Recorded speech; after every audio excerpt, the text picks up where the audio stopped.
Most people think that working in tech is like this: having unlimited free food, free massages, generous work from home policies, unlimited PTO, even laundry services, and best of all, tech money. Or is it? The reality is different now. There are layoffs, tough competition, experienced people with tons of experience willing to take on any roles. Entry-level roles require many years of experience. Especially for those who are career changers, it is not like before, where you just graduate from a course and you're able to find a job right away.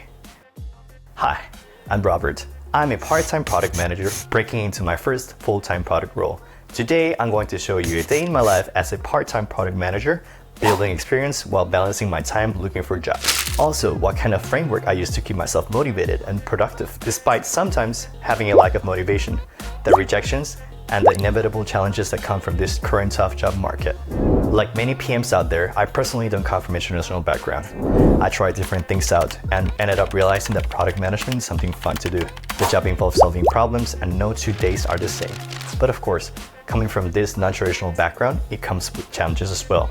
My challenges included, mind you, I'm not complaining here, moving to Canada as a new immigrant, facing the issue of many years of experience required for many jobs, navigating the current job market, keeping myself motivated when having self-doubt, and even feeling that your previous job experience might not be valuable in the current market, applying to tons of jobs and ultimately getting rejections, and even more rejections.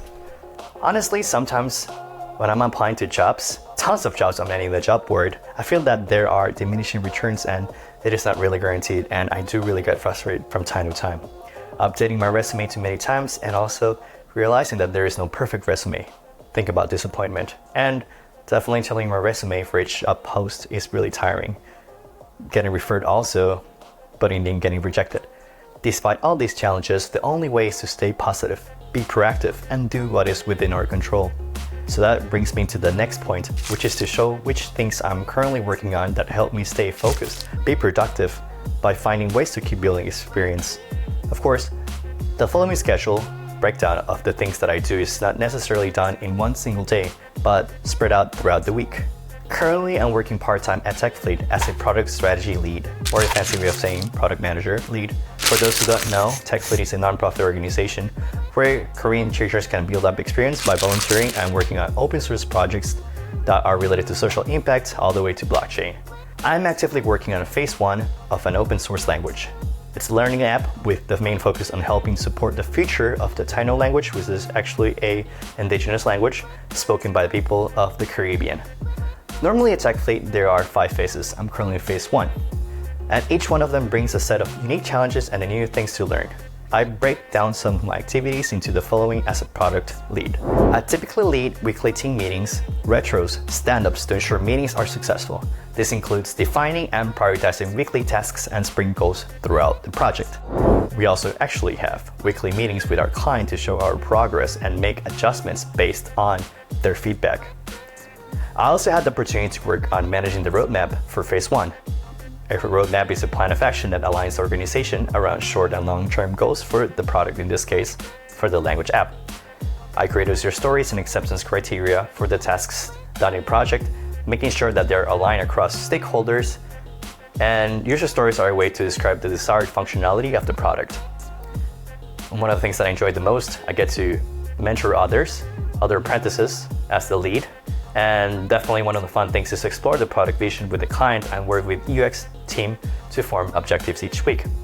Another thing that I do is manage the project backlog and weekly sprint activities on the Kanban board. This means following up with each team and making sure which features are a top priority based on our client's needs. It sounds like a lot of work, but for me, it takes an average of 15 hours a week to work on this project. And the cool thing is that you get to work with like-minded people that could potentially help you pave the way to find your dream job. Tennis. One of the things that I enjoy to keep myself stress-free and healthy is to go out and play some tennis. After all, in life, everything's not about work only, right? Now this is where the real grind starts. Applying for jobs. I jump into different job boards including AngelList, LinkedIn, Monster. I start looking for APM roles, or in other words, associate product manager roles, and look for the ones that could be potentially suitable for me, just for me to realize that the role itself requires more than 3 years of experience.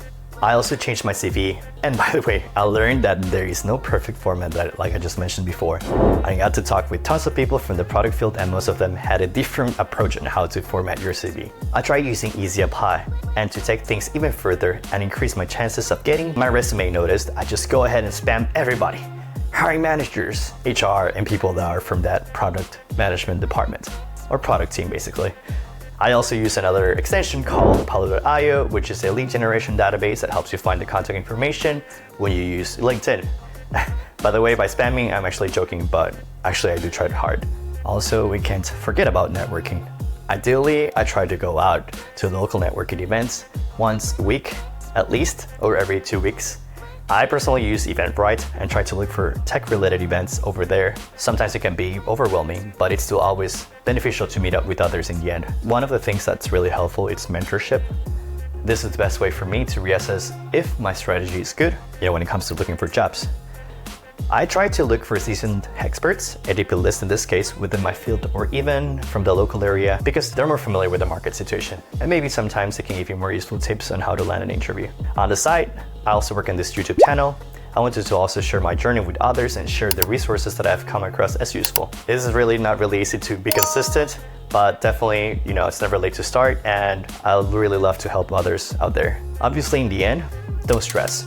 Honestly, I learned from my own personal experience that we should focus on things that we can control and not be stressed over things that we cannot control. Follow my journey and I'll let you know when I get my job interviews, land my first full-time PM job, or if my experience working part-time, if it really helped in the end. Stay tuned.